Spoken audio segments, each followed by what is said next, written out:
this is Candy with eyes2jesus.blogspot.com, and welcome to our study through the book of Revelation, chapter 18.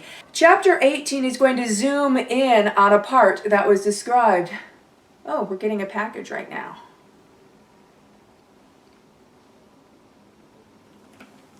I'll be back. Wow, I wasn't expecting this package until tomorrow, so I got a pretty dress and I got a book to read. Now, let's start over. Hello, this is Candy, Hello, this is Candy with eyes2jesus.blogspot.com, and thank you for joining me on our study through the book of Revelation, where today we are doing Revelation chapter 18. And if you followed along in our Revelation chapter 17 study, you saw that there was just so much information there, completely jam-packed, that it was really hard to get all the information in there. So I used pictures to help convey a lot of it, and slides. Also, just as a side note too, there was still so much more information that I haven't even really gotten into from chapter 17, like this 7 heads, 7/8 heads that are the mountains and that are the kingdoms. There are also specific kings, like major kings of those kingdoms. Like, for example, Nebuchadnezzar was like the major king of the Babylonian kingdom, etc. For the Greek kingdom, you'd probably be looking at Alexander the Great, but you also need to take a look at Antiochus Epiphanes. So I just wanted to throw that in there too if you are continuing your study on the 7 heads of the beast from chapter 17. But now we're moving into chapter 18, so please follow along in your King James Bible and turn to Revelation chapter 18. Now, chapter 18, we are zooming in on Babylon's destruction as was described in chapter 17, verse 16. Okay, so if we take a look at chapter 17, verse 16, it said, "And the 10 horns which thou sawest upon the beast, these shall hate the whore, and shall make her desolate and naked, and shall eat her flesh, and burn her with fire." And of course, I believe that that means that the 10 kings are going to bomb this religious headquarters of the beast. And as I read through chapter 18, it looks even more clear to me that this is going to be a bombing. So now chapter 18, beginning with verse 1, says, "And after these things I saw another angel come down from heaven, having great power, and the earth was lightened with his glory. And he cried mightily with a strong voice, saying, Babylon the Great is fallen, is fallen." And at this point, you want to kind of divide the chapter, because now starting right here in the middle, or divide the verse, because right now starting in the middle of this verse, it's going to go into describing a little bit more information about Babylon before it gets into its falling. So chapter 18, like I said, it's zooming more in on the falling of Babylon. And why will Babylon be fallen? Well, one, it's already fallen spiritually. It's like a mystery religion of the fallen angels right now. And then it's going to be fallen physically when it gets bombed, all right? But now it's going to describe some of the attributes of Mystery Babylon, some of which will dovetail with what we learned in chapter 17, and some of which will be new information here in chapter 18. So it says, "And is become," or you can say "and was," or "and is," "the habitation of devils, and the hold of every foul spirit, and a cage of every unclean and hateful bird." Now, if you've read the King James Bible over 20 times like I have through the years, then perhaps you're like me and you basically have a reference Bible in your head. And I tend to have more references in my head than reference Bibles have in their center column. And right here is no exception. Does this remind you of Matthew chapter 13? Because it does me, and it should, because the descriptions here, devils, foul spirit, hateful bird, these are directly referring us to Matthew chapter 13. And when we go there and take a look at that, interestingly enough, we see that this area of Matthew 13 it's referring us to is on the same timeline as this prophecy here. So let's turn to Matthew chapter 13, and let's begin with verses 24 through 42, okay? And that says, And another parable put he, Jesus, forth unto them, saying, the kingdom of heaven is likened unto a man which sowed good seed in his field. But while the men slept, his enemy came and sowed tares among the wheat, and went his way. But when the blade was sprung up and brought forth fruit, then appeared the tares also. So the servants of the householder came and said unto him, Sir, didst not thou sow good seed in thy field? From whence then hath it tares? Where did the tares come from? Verse 28. He said unto them, An enemy hath done this. The servant said unto him, Wilt thou then that we go and gather them up, pull up the tares, weed them out? Verse 29. But he said, Nay, or no, lest while ye gather up the tares, ye root up also the wheat with them. Verse 30. Let both grow together until the harvest. And in the time of harvest I will say to the reapers, Gather ye together first the tares, and bind them in bundles to burn them, but gather the wheat into my barn. And this harvest here, yes, is referring to the harvest that we studied in Revelation chapter 14, which was given us a preview into Armageddon, which we will be reading in Revelation chapter 19 in our next Revelation study. Now, we don't get the explanation of exactly what this parable means until a little bit later in this chapter, which we'll get to. Meanwhile, we move on to a few more parables, okay? The parable of verse 31 is the key parable to what we just read in Revelation about the hateful birds and the foul spirits and the devils, okay? So, verse 31 says, Another parable put he forth unto them, saying, The kingdom of heaven is like to a grain of mustard seed, which a man took and sowed in his field. Continuing verse 32, which indeed is the least of all seeds. It's not the least of all seeds, but that was a Jewish rabbinic saying, and that's what that's referring to. But when it is grown, it is the greatest among herbs, and becometh a tree, so that the birds of the air come and lodge in the branches thereof. Now, what we just read in Revelation, hateful birds are some of the things that inhabit Mystery Babylon. And here we have birds of the air lodging in the branches of the tree. Now, the tree here represents the kingdom of heaven. And we know this if you read the whole chapter, everything is basically defined. And you see that every parable is talking about the same theme. So then you can use the other parables in this chapter to interpret the parables that you might not understand, because they're all teaching the same theme, the same lesson. We'll see an example of that when we get into the next parable after this. Okay, so the parable in verses 31 and 32 is the main parable that is referenced in our Revelation verse that we just looked at. Okay, so what we need to do is we need to learn a bit more about these birds. Okay, so let's go earlier in chapter 13 here of Matthew, and let's look at verses 3 and 4. And this is another parable, and it says, And he spake many things unto them in parables, saying, Behold, a sower went forth to sow. And when he sowed, some seeds fell by the wayside, and the fowls came and devoured them up. All right, fowls and birds in the New Testament, they're both translated from the Greek word pitainon, and pitainon means fowl or bird. Okay, so birds in verse 32 and fowl that we just read in verses 3 and 4, they're both the exact same Greek word. So fowl and birds are being interchangeably for the exact same word. Okay, so what about these birds here? These birds that eat the seeds that fell on the wayside. What is that? Well, when Jesus gives the interpretation of that specific parable, he interprets that section as thus. Look at verse 19. When anyone heareth the word of the kingdom and understandeth it not, then cometh the wicked one and catcheth away that which was sown in his heart. This is he which received the seed by the wayside. So the birds or fowls that eat the seeds, which is representative of the word of God, are representative of wicked. Now we're here in verse 19, it says the wicked one. You'll notice the word one is in italics because the word one isn't necessarily in the Greek. Okay, so the birds represent the devil or devils, unclean spirits, demons, false teachers, false teachings.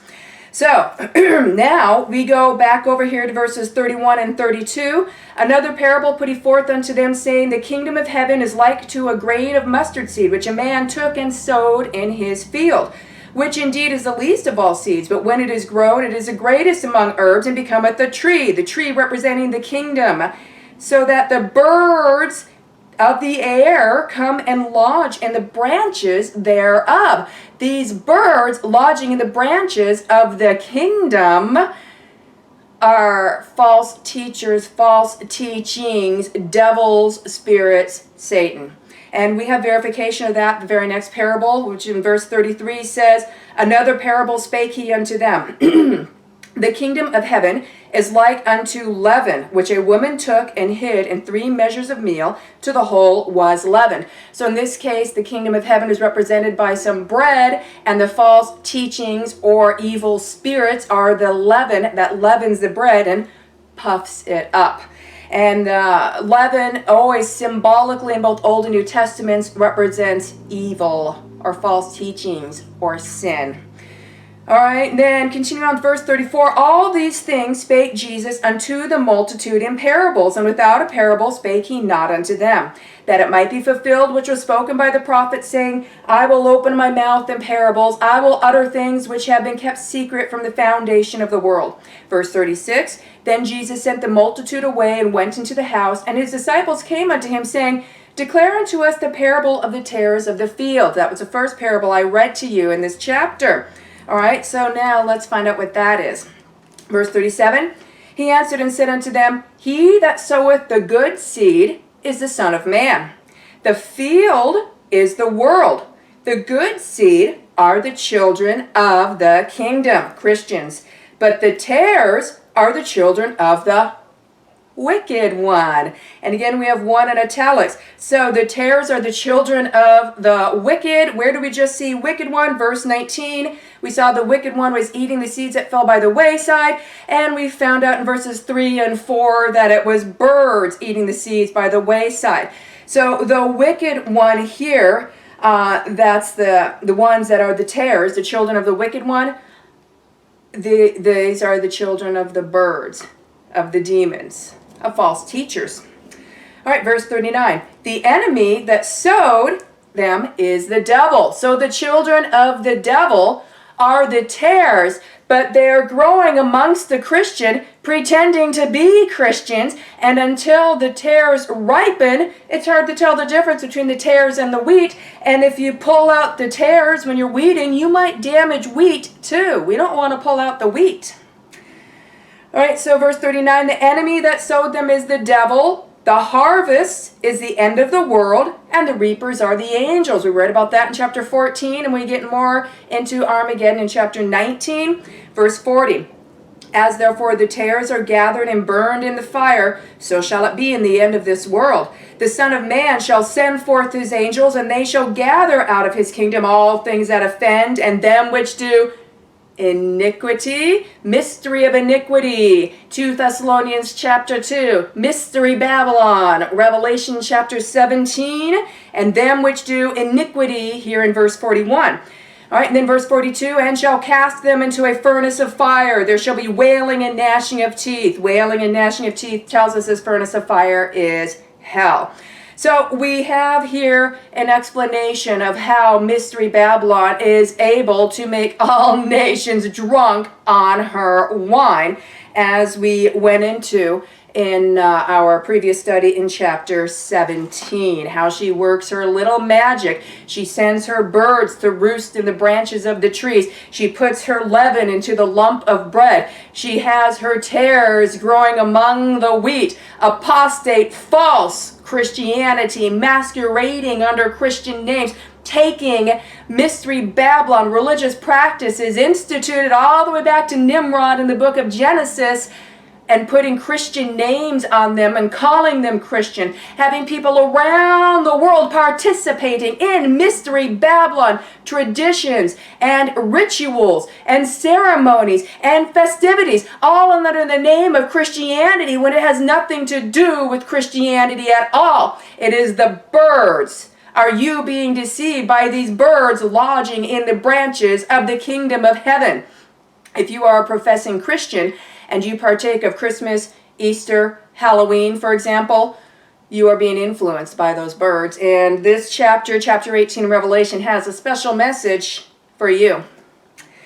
Now, let's continue on. Okay, so verse 3, this verse will sound familiar because it was already discussed in chapter 17, reiterated here. It says, "For all nations have drunk of the wine of the wrath of her fornication, and the kings of the earth have committed fornication with her, and the merchants of the earth are waxed rich through the abundance of her delicacies." So we went into already how the kings of the earth commit fornication with this whore and how all nations are drunk on her wine. All right. But now we have a third part that wasn't mentioned in chapter 17, and that is, "And the merchants of the earth are waxed rich through the abundance of her delicacies."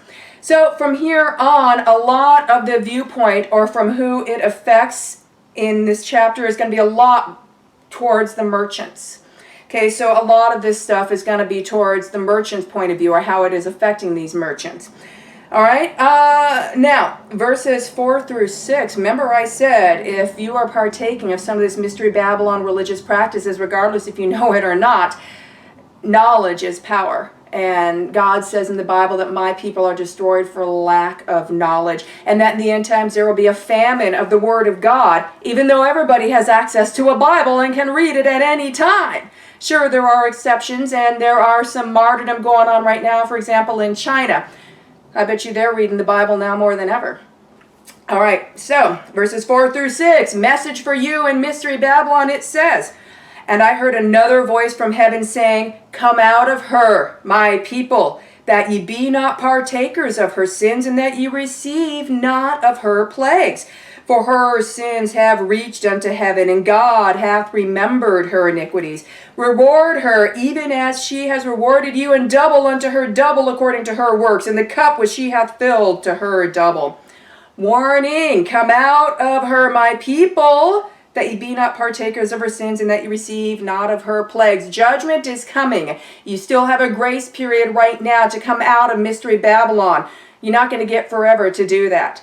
Come out of Mystery Babylon right now before you end up partaking of her judgments. Verse 7, continuing talking about Mystery Babylon, and it says, "How much she hath glorified herself and lived deliciously. So much torment and sorrow give her. For she saith in her heart, I sit a queen, and am no widow, and shall see no sorrow. I sit a queen." Now, we've already seen ties, I hope you have, between that wicked of Zechariah chapter 5, those who try to mingle themselves with the seed of men of Daniel chapter 2, and then of course the mystery of iniquity in 2 Thessalonians chapter 2, tying in with the iniquity that we just read about in Matthew chapter 13. So now we got another tie. She says, I sit a queen, a queen. This is referencing us to Jeremiah chapter 7. So let's go ahead and keep our place here in Revelation. Turn to the Old Testament. We want to go to the book of Jeremiah chapter 7. And let's see here, in chapter 7, let's take look at verses 17 through 19, which says, "Seest thou not what they do in the cities of Judah and in the streets of Jerusalem? The children gather wood, and the fathers kindle the fire, and the women knead their dough to make cakes to the Queen of Heaven, and to pour out drink offerings unto other gods, that they may provoke me to anger. Do they provoke me to anger, saith the Lord? Do they not provoke themselves to the confusion of their own faces?" So here we have the Jews in Jerusalem whoring after this same whore. But this was before Jesus. So Mystery Babylon back then, she was Ashtoreth. You read about Ashtoreth in the Bible. She is a mother of Baal. Ashtoreth and Baal, under various different names in the Bible and throughout the world, is a mother-son cult. And this is the Queen of Heaven for the Mystery Babylon mother-son cult. So, flipping back to Revelation 18, where it says she sits as a queen, that's referencing us back to reminding us that Mystery Babylon started as a mother-son cult, beginning with Nimrod and his wife. You can read about that in Genesis chapters 10 and 11. And if you cross-reference them with the Sumerian tablets to learn about Semiramis, which is Ashtoreth, or the Queen of Heaven, it all pulls together. And that's what Christmas, December 25th, is a Mystery Babylon religious celebration of the birth of Baal from Ashtoreth, where she claimed she was a virgin and gave birth to her husband. And then Jesus was born around September 29th, by the way, and I got that from the Bible. The Bible does indeed say when Jesus was born. And Baal was born December 25th. Okay, and then Easter. It's hiding in plain sight. Easter is the English word for Ashtoreth. And it was a celebration of how Baal, or in a form of his father Nimrod, died and was resurrected as Baal. And it was celebrated with sunrise services where they would impregnate women on the altar. And then meanwhile, they would take the babies from the women who were impregnated on last Easter, and they would rip those babies open in sacrifice. And then they would take Easter eggs, Ashtoreth eggs, and dip them in the baby's blood to dye them. And I'm still keeping this rather PG. It could actually get more heinous. But you'll see Easter is still celebrated with a lot of those same symbolisms still in place. All right, so come out of her, my people, that ye be not partakers of her sins, and that you receive not of her plagues. John chapter 4 says God is a spirit, and those that worship him must worship him in spirit and in truth. Are you worshiping the Lord God in spirit and in truth?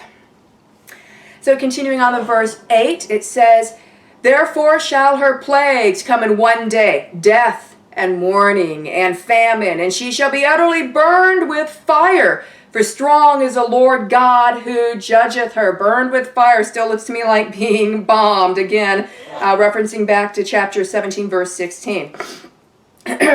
Excuse my sniveling and coughing. I am getting over a cold. Funnily enough, funnily, that's a great word. Funnily enough, I had a cold very similar to this at the same time last year. And you can see about that in my anti-vlogmas series, where I did a video almost every day this time of year, last year. And I have a playlist of that if you're interested in those videos. Verse 9. And the kings of the earth who have committed fornication and lived deliciously with her shall bewail her and lament for her when they shall see the smoke of her burning, standing afar off for fear of her torment, saying, alas, alas, that great city Babylon, that mighty city, for in 1 hour is thy judgment come. Another reason I think it's going to be bombing, because it's going to be a fast, swift destruction that involves fire and smoke. Verse 11, and the merchants, because remember a lot of this chapter is more from the merchants' angle, and the merchants of the earth shall weep and mourn over her, for, or because, no man buyeth their merchandise anymore. So the kings are weeping over her because the kings, which if you followed along in chapter 17, presidents, prime ministers, kings of countries around the world who did their pilgrimages and visitations to this unholy city, including most of our own presidents here in the United States, they're mourning over the loss of this city, Great Babylon. But meanwhile, the merchants, they're mourning, wait a minute, that was my bread and butter. I was getting rich selling stuff from her and for her. And what was the merchandise that they were getting rich selling? Well, starting here in verse 12 begins a long list, and let's take a look at this list. So verse 12, the merchandise of gold and silver and precious stones and of pearls and of fine linen and purple and silk and scarlet and all thyine wood, that's like a sweet wood, and all manner vessels of ivory and all manner vessels of most precious wood and of brass and iron and marble. So these are all things used for Roman Catholic medallions, rosaries, priestly garments and jewels that they would use to bedeck statues of Mary, materials to make their various idols and little statues and statuettes out of, etc. Continuing on verse 13, the list continues with, and cinnamon, and odors, and ointments, and frankincense, and wine, and oil, and fine flour, and wheat, and beasts, and sheep, and horses, and chariots, and slaves, and the souls of men. And the King James translators give us an alternate translation for slaves being bodies. Bodies, or slaves, and the souls of men. Okay, so in the case with like the cinnamon, the ointments, and the wine, and the oil, and the flour, and whatnot, that's going to be for their burning their incense and for their Eucharistic transubstantiation wine and wafers. And then there's going to be some local commerce and who knows what else with the use of the animals. But the slaves, bodies, and souls of men, that's human trafficking. And this entity is actually the capital of human trafficking. This entity has done more human trafficking than any other entity, than all the other entities put together. And yes, a lot of it, this entity has its tendrils in what you would consider the common trafficking, both of children, women, and even of men. But then there's also the human trafficking, for example, of cloistered nuns. So I urge you, go online and go to a website called christianhospitality.org and go to their search bar, just type in the word salvation and do a search on that. And then the article that comes up, read it. It is the testimony of Sister Charlotte. She was a human traffic victim of this Mystery Babylon religious entity. And it is well worth your time to take your time to look into that and to read that. Okay, verse 14. And the fruits that thy soul lusted after are departed from thee, and all things which were dainty and goodly are departed from thee, and thou shalt find them no more at all. The merchants of these things, this long list we just read, the merchants, those who sold these things, which were made rich by her, shall stand afar off for fear of her torment, weeping and wailing. And we already read their weeping and wailing because that was their bread and butter. They were making a lot of money selling these medallions and the incense and the Eucharistic wine and wafers, etc. And the idols. Big money. Maybe not as much in America, but there are other countries where the idol sales are through the roof. Verse 16, and saying, so now these merchants are saying, alas, alas, that great city that was clothed in fine linen and purple and scarlet, as is their color, and decked with gold and stones and pearls, precious stones and pearls, for in 1 hour so great riches has come to naught. And every shipmaster and all the company in ships and sailors, and as many as trade by sea, stood afar off. So we read about the spiritual location of Mystery Babylon being over waters, symbolizing, as we read about in chapter 17, all nations, tongues, peoples, and languages. Here we see, though, that she is also near a giant body of water as well, and that the merchants, a lot of the commerce was actually via boats sailing in and coming onto land from this big body of water. And that big body of water is the Mediterranean Sea. And we read about the Mediterranean Sea being turned to blood and a lot of the local area judgments upon the kingdom of the beast in Revelation chapter 16 when we went over the 7 vials of wrath. And the city that these headquarters, the religious headquarters of the beast is in, that city is only 14 miles from the Mediterranean Sea. So with that area being bombed by the 10 kings, the shipmasters out on that sea would easily be seeing the smoke going up, no problem. Verse 18, and cried when they saw the smoke of her burning, saying, what city is like unto this great city? And they cast dust on their heads and cried, weeping and wailing, saying, alas, alas, that great city, wherein were made rich all that had ships in the sea by reason of her costliness. For in 1 hour she made desolate. There those merchants are mourning the loss of their bread and butter. Verse 20. Now verse 20, now this is being said in heaven. It says, rejoice over her, thou heaven, and ye holy apostles and prophets, for God hath avenged you on her. How are holy apostles and prophets avenged on Mystery Babylon? This is in heaven, verse 20. It's talking about all of those who were martyred by this religious entity of the headquarters of the beast, Antichrist. Verse 21, and a mighty angel took up a stone like a great millstone and cast it into the sea, saying, thus with violence shall that great city Babylon be thrown down, and shall be found no more at all. So while the kings of the earth are mourning the destruction of Babylon, and while the merchants of the earth, especially around the area of the Mediterranean Sea, are mourning the loss of their livelihood and their riches, they're celebrating in heaven.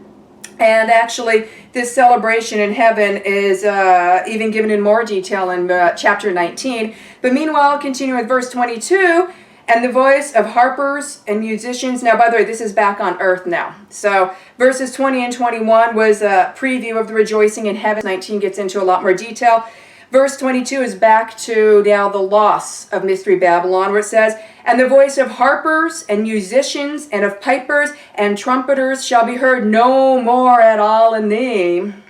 And no craftsman of whatsoever craft he be shall be found any more in thee. And the sound of a millstone shall be heard no more at all in thee. And the light of a candle shall shine no more at all in thee. And the voice of the bridegroom and the voice of the bride shall be heard no more at all in thee. For thy merchants were the great men of the earth. For by thy sorceries were all nations deceived. And we went into this quite a bit in chapter 17 when we talked about how all nations were drunk on the wine of this whore, this religious city and entity and counterfeit apostate Christianity system, this mystery Babylon. And sorcery here is translated from the Greek word pharmakeia, where we get our word pharmacy. It is a form of witchcraft and sorcery that involves the use of substances, be it wine, drugs, or herbs, that can alter one's state of mind. Now, verse 24, and in her, this is the whore, Mystery Babylon, the city, and in her was found the blood of prophets and of saints and of all that were slain upon the earth. And of course, this is referring us back to chapter 16, verse 6, when we were reading about judgments coming upon the kingdom of the beast, where it said in chapter 16, verse 6, for they have shed the blood of saints and prophets, and thou hast given them blood to drink, for they are worthy. Have a blessed day.